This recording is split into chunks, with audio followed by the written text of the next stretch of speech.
2 ವರ್ಷಗಳಿಂದ ಭಾರತ ಟೆಸ್ಟ್ ಕ್ರಿಕೆಟ್ನಲ್ಲಿ ಗೆದ್ದಿದ್ದಕ್ಕಿಂತ ಬಿದ್ದಿದ್ದೇ ಜಾಸ್ತಿ. ದಶಕಗಳಿಂದ ಕಟ್ಟಿದ್ದಂಥ ಅಜೇಯ ವಿಜಯದ ದಾಖಲೆಗಳೆಲ್ಲ ಪುಡಿಪುಡಿಯಾಗಿವೆ. ಭಾರತದ ಈ ಸತತ ಸೋಲುಗಳಿಗೆ ಸ್ಪಿನ್ ಬೌಲರ್ಗಳ ಎದುರಿನ ಫೇಲ್ಯೂರ್ ಕೂಡ ಕಾರಣವಾಗಿತ್ತು. ಆದರೆ ಈಗ ಲಂಕಾ ವಿರುದ್ಧ ಅದೇ ಸ್ಪಿನ್ ಜಾಲವನ್ನ ಭೇದಿಸಿ ಗೆದ್ದು ಬೀಗಿದ್ದಾರೆ. ಗಾಲೆ ಮೈದಾನದಲ್ಲಿ ಸ್ಪಿನ್ನರ್ಗಳ ಡಾಮಿನೇಷನ್ ಹೇಗಿತ್ತು? ಎರಡೂ ಕಡೆ ಸ್ಪಿನ್ ಬೌಲರ್ಗಳೇ ಮಿಂಚಿದ್ ಹೇಗೆ? ಈ ಬಗ್ಗೆ ಹೇಳ್ತೇನೆ. ನಾನು ಶಾಂತ. ನೀವು ಸುದ್ದಿಯಾನದ ಸಬ್ಸ್ಕ್ರೈಬರ್ ಆಗೋದಕ್ಕೆ ಮರಿಬೇಡಿ. ಶ್ರೀಲಂಕಾದ ಐತಿಹಾಸಿಕ ಗಾಲೆ ಅಂತಾರಾಷ್ಟ್ರೀಯ ಕ್ರಿಕೆಟ್ ಮೈದಾನ ವಿಶ್ವ ಟೆಸ್ಟ್ ಕ್ರಿಕೆಟ್ನಲ್ಲಿ ಸ್ಪಿನ್ ಬೌಲರ್ಗಳ ಪಾಲಿಗೆ ಸ್ವರ್ಗವೇ ಆಗಿದೆ. ಈ ಪಿಚ್ ಹಾಗೆ ಇಲ್ಲಿನ ಅಟ್ಮಾಸ್ಫಿಯರ್ನಲ್ಲಿ ಸ್ಪಿನ್ನರ್ಗಳಿಗೆ ಸಿಕ್ಕಷ್ಟು ಸಕ್ಸಸ್ ಬೇರೆಲ್ಲೂ ಕೂಡ ಸಿಕ್ಕಿದ್ದು ಕಡಿಮೆಯೇ. ಆರಂಭದ 2 ದಿನಗಳಲ್ಲಿ ಬ್ಯಾಟರ್ಗಳಿಗೆ ಸ್ವಲ್ಪ ಸಹಾಯ ಮಾಡಿದ್ರೂ ಕೂಡ 3, 4 ಹಾಗೆ 5ನೇ ದಿನಗಳಲ್ಲಿ ಸ್ಪಿನ್ನರ್ಗಳೇ ಹೀರೋಗಳು. ಪ್ರಸ್ತುತ ನಡೆದಂತ ಟೆಸ್ಟ್ ಮ್ಯಾಚ್ ಅಲ್ಲೂ ಕೂಡ ಅದೇ ಆಗಿದೆ. ಗಾಲೆ ಪಿಚ್ನಲ್ಲಿ ಬಿದ್ದಿರುವಂತಹ ವಿಕೆಟ್ಗಳ ಪೈಕಿ 80%ಕ್ಕಿಂತ ಹೆಚ್ಚಿನ ವಿಕೆಟ್ಗಳನ್ನ ಸ್ಪಿನ್ನರ್ಗಳೇ ಬೇಟೆಯಾಡಿದ್ದಾರೆ. ಈಗ ಭಾರತ ಹಾಗೆ ಲಂಕಾ ಪಂದ್ಯದಲ್ಲೂ ಕೂಡ ಸ್ಪಿನ್ನರ್ಗಳೇ ಶೈನ್ ಆಗಿದ್ದಾರೆ. ಎರಡೂ ತಂಡಗಳ ಪರವೂ ಸ್ಪಿನ್ನರ್ಗಳೇ ಗೇಮ್ ಚೇಂಜರ್ಸ್.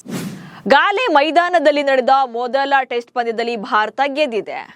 ಈ ಪಿಚ್ ಸ್ಪಿನ್ ಫ್ರೆಂಡ್ಲಿ ಅನ್ನೋದು ಗೊತ್ತಿದ್ದೇ ಭಾರತ ಈ ಪಂದ್ಯದಲ್ಲಿ 3 ಸ್ಪಿನ್ನರ್ಗಳೊಂದಿಗೆ ಅಂದ್ರೆ ರವೀಂದ್ರ ಜಡೇಜಾ, ಕುಲ್ದೀಪ್ ಯಾದವ್ ಹಾಗೆ ಮಾನವ್ ಸುತಾರ್ ಜೊತೆ ಕಣಕ್ಕಿಳಿದಿತ್ತು.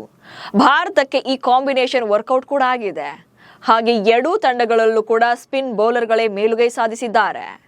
ಭಾರತ ಫಸ್ಟ್ ಬ್ಯಾಟಿಂಗ್ ಅನ್ನ ಮಾಡಿ ಮೊದಲ ಇನ್ನಿಂಗ್ಸ್ ನಲ್ಲಿ ದೇವದತ್ ಪಡಿಕ್ಕಲ್ ಅವರ ಅದ್ಭುತ ಶತಕದ ನೆರವಿನಿಂದ ಬಿಗ್ ಸ್ಕೋರ್ ಕಲೆ ಹಾಕಿದ್ರೂ ಕೂಡ ಶ್ರೀಲಂಕಾದ ಸ್ಪಿನ್ನರ್ಗಳಾದಂತ ಪ್ರಭಾತ್ ಜಯಸೂರ್ಯ ಹಾಗೆ ನುವಾಂತ ಭಾರತದ 7 ವಿಕೆಟ್ಗಳನ್ನ ಕಬಳಿಸಿ ಸ್ಪಿನ್ ಜಾದು ತೋರಿಸಿದ್ರು. ಅಷ್ಟೇ ಅಲ್ಲ, ಲಂಕಾದ ಇನ್ನಿಂಗ್ಸ್ ವೇಳೆ ಭಾರತದ ಸ್ಪಿನ್ ಜೋಡಿಗಳಾದ ರವೀಂದ್ರ ಜಡೇಜಾ ಹಾಗೆ ಯುವ ಸ್ಪಿನ್ನರ್ ಮಾನವ್ ಸುತಾರ್ ಹಾಗೆ ಕುಲ್ದೀಪ್ ಯಾದವ್ ಈ 3 ಸ್ಪಿನ್ನರ್ಗಳು ಟೋಟಲ್ ಆಗಿ 8 ವಿಕೆಟ್ಗಳನ್ನ ತೆಗೆದು ಲಂಕಾದ ಬ್ಯಾಟಿಂಗ್ ಬೆನ್ನೆಲುಬನ್ನ ಮುರಿದಿದ್ರು. ಹೀಗಾಗಿ ಶ್ರೀಲಂಕಾ ಮೊದಲ ಇನ್ನಿಂಗ್ಸ್ ನಲ್ಲಿ ಕೇವಲ 284 ರನ್ಗಳಿಗೆ ಆಲ್ಔಟ್ ಆಗಿತ್ತು. ಎರಡನೇ ಇನ್ನಿಂಗ್ಸ್ ನಲ್ಲೂ ಕೂಡ ಲಂಕಾ ಪರ ಜಯಸೂರ್ಯ 3 ವಿಕೆಟ್ಗಳನ್ನ ತಗೊಂಡ್ರೆ ನುವಾಂತ 1 ವಿಕೆಟ್ ಪಡೆದಿದ್ರು. ಇತ್ತ ಭಾರತದ ಪರ ಮಾನವ್ ಸುತಾರ್ ಎರಡನೇ ಇನ್ನಿಂಗ್ಸ್ ನಲ್ಲಿ 5 ಫಾರ್ ವಿಕೆಟ್ಸ್ ಅನ್ನ ತೆಗೆದು ಲಂಕಾ ಬ್ಯಾಟರ್ಗಳನ್ನ ಕಾಡಿದ್ರು. ಫಸ್ಟ್ ಇನ್ನಿಂಗ್ಸ್ ನಲ್ಲಿ 4 ವಿಕೆಟ್ ತೆಗೆದಿದ್ದಂತ ಸುತಾರ್ ಎರಡನೇ ಇನ್ನಿಂಗ್ಸ್ ನಲ್ಲಿ 6 ವಿಕೆಟ್ಗಳನ್ನ ಬೇಟೆಯಾಡಿ ಬಿಗ್ ಇಂಪ್ಯಾಕ್ಟ್ ಮಾಡಿದ್ರು. 2 ಇನ್ನಿಂಗ್ಸ್ ಗಳಿಂದ ಸೇರಿ 10 ವಿಕೆಟ್ಗಳನ್ನ ತಗೊಂಡ್ರು. ಹೀಗಾಗಿ ಭಾರತ ಈ ಪಂದ್ಯವನ್ನ 165 ರನ್ಗಳಿಂದ ಗೆದ್ದುಕೊಳ್ತು. 2 ಇನ್ನಿಂಗ್ಸ್ 20 ವಿಕೆಟ್, ಸ್ಪಿನ್ನರ್ಗಳದ್ದೇ 15 ವಿಕೆಟ್. ಇನ್ನು ಭಾರತದ ಈ ಗೆಲುವಿನಲ್ಲಿ ಸ್ಪಿನ್ನರ್ಗಳೇ ಶೈನ್ ಆಗಿದ್ದು. ಹಾಗೆ 2 ಇನ್ನಿಂಗ್ಸ್ಗಳಲ್ಲಿ ಭಾರತ ಟೋಟಲ್ ಆಗಿ 20 ವಿಕೆಟ್ಗಳನ್ನ ಬೇಟೆಯಾಡಿದ್ದು. ಈ ಪೈಕಿ 15 ವಿಕೆಟ್ಗಳನ್ನ ಬರೀ ಸ್ಪಿನ್ ಬೌಲರ್ಗಳೇ ತೆಗೆದಿರುವಂತದ್ದು. ಯುವ ಸ್ಪಿನ್ನರ್ ಆಗಿರುವಂತಹ ಮಾನವ್ ಸುತಾರ್ 10 ವಿಕೆಟ್ ಅನ್ನ ತಗೊಂಡ್ರೆ ಸ್ಪಿನ್ ದಿಗ್ಗಜ ರವೀಂದ್ರ ಜಡೇಜಾ 4 ವಿಕೆಟ್ ಹಾಗೆ ಕುಲ್ದೀಪ್ ಯಾದವ್ 1 ವಿಕೆಟ್ ಅನ್ನ ತಗೊಂಡು ಮಿಂಚಿದ್ರು. ಉಳಿದಂತೆ ಫಾಸ್ಟ್ ಬೌಲರ್ಗಳಾದಂತಹ ಪ್ರಸಿದ್ಧ ಕೃಷ್ಣ ಹಾಗೆ ಮೊಹಮ್ಮದ್ ಸಿರಾಜ್ 2 ಇನ್ನಿಂಗ್ಸ್ ಗಳಿಂದ 5 ವಿಕೆಟ್ಸ್ ತಗೊಂಡ್ರು. ಇನ್ನು ಲಂಕಾ ಪರ ಸ್ಪಿನ್ ಬೌಲಿಂಗ್ ನಲ್ಲಿ ಸಿಕ್ಕಿದ್ದು 8 ವಿಕೆಟ್. ಅದರಲ್ಲಿ ಪ್ರಭಾತ್ ಜಯಸೂರ್ಯ ಒಬ್ಬರೇ 7 ವಿಕೆಟ್ಗಳನ್ನ ತಗೊಂಡಿದ್ದಾರೆ. ಆದ್ರೆ ಭಾರತ ಪರ ಸ್ಪಿನ್ನರ್ಗಳೇ ಹೀರೋ ಆದ್ರು. ಇಲ್ಲಿ ಇನ್ನೊಂದು ಇಂಟ್ರೆಸ್ಟಿಂಗ್ ವಿಚಾರ ಕೂಡ ಇದೆ. ಗಾಲೆ ಮೈದಾನವನ್ನ ಶ್ರೀಲಂಕಾದ ಸ್ಪಿನ್ ಮಾಂತ್ರಿಕರು ತಮ್ಮ ಅಜೇಯ ವಿಜಯದ ಕೋಟೆಯನ್ನಾಗಿ ಮಾಡಿಕೊಂಡಿದ್ದಾರೆ. ವಿಶ್ವ ಕ್ರಿಕೆಟ್ ಕಂಡಂತ ಸಾರ್ವಕಾಲಿಕ ಶ್ರೇಷ್ಠ ಹಾಗೆ ಅತ್ಯಂತ ಯಶಸ್ವಿ ಸ್ಪಿನ್ ಮಾಂತ್ರಿಕ ಮುತ್ತಯ್ಯ ಮುರಳೀಧರನ್ ಗಾಲಿಯಲ್ಲಿ ಅತಿ ಹೆಚ್ಚು ವಿಕೆಟ್ ಪಡೆದ ದಾಖಲೆ ಹೊಂದಿದ್ದಾರೆ. ಇಲ್ಲಿ ಆಡಿರುವಂತಹ 15 ಪಂದ್ಯಗಳಲ್ಲಿ ಬರೋಬ್ಬರಿ 111 ವಿಕೆಟ್ಗಳನ್ನ ಬೇಟೆಯಾಡಿದ್ದಾರೆ. ಇನ್ನು ಮುರಳೀಧರನ್ ಅಂತಾರಾಷ್ಟ್ರೀಯ ಕ್ರಿಕೆಟ್ನ ಎಲ್ಲಾ ಮಾದರಿಗಳು ಸೇರಿ ಟೋಟಲ್ ಆಗಿ ಬರೋಬ್ಬರಿ 1347 ವಿಕೆಟ್ಗಳನ್ನ ಕಬಳಿಸಿ ಸಾರ್ವಕಾಲಿಕ ಅಗ್ರಸ್ಥಾನದಲ್ಲಿದ್ದಾರೆ.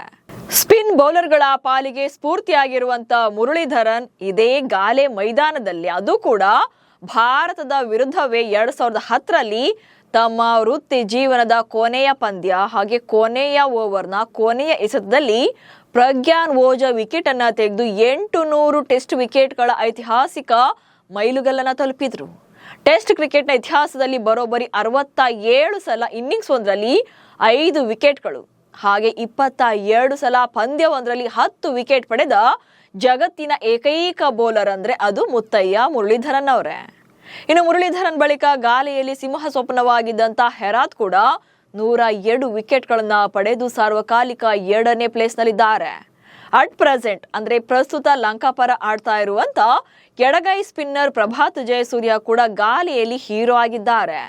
ಇವರ ಅದ್ಭುತ ಪ್ರದರ್ಶನದಿಂದ ಹಾಗೆ ಗಾಲೆಯಲ್ಲಿನ ಸಕ್ಸಸ್ನಿಂದಾಗಿ ಇವರಿಗೆ ಕಿಂಗ್ ಆಫ್ ಗಾಲೆ ಅಂತಾನೆ ಕರೆಯಲಾಗುತ್ತೆ. ಕೇವಲ 11 ಟೆಸ್ಟ್ ಪಂದ್ಯಗಳಲ್ಲಿ 80ಕ್ಕೂ ಅಧಿಕ ವಿಕೆಟ್ಗಳನ್ನ ಪಡೆದು ಜಗತ್ತನ್ನೇ ಬೆರಗುಗೊಳಿಸಿದ್ದಾರೆ. ಒಟ್ಟಲ್ಲಿ ಟೆಸ್ಟ್ ಕ್ರಿಕೆಟ್ನಲ್ಲಿ ವೇಗದ ಬೌಲರ್ಗಳಿಗೆ ಪರ್ತ್ ಅಥವಾ ಲಾರ್ಡ್ಸ್ ಮೈದಾನಗಳು ಎಷ್ಟು ಸವಾಲಾಗಿರುತ್ತವೋ ಅದೇ ತರ ವಿಶ್ವದ ಯಾವುದೇ ಶ್ರೇಷ್ಠ ಬ್ಯಾಟರ್ ಆಗಿದ್ರೂ ಕೂಡ ಗಾಲೆಯಲ್ಲಿ ಸ್ಪಿನ್ನರ್ಗಳನ್ನ ಎದುರಿಸಿ 4ನೇ ಇನ್ನಿಂಗ್ಸ್ನಲ್ಲಿ ಬ್ಯಾಟಿಂಗ್ ಮಾಡೋದು ತುಂಬಾನೇ ಸವಾಲಿನ ಕೆಲಸ.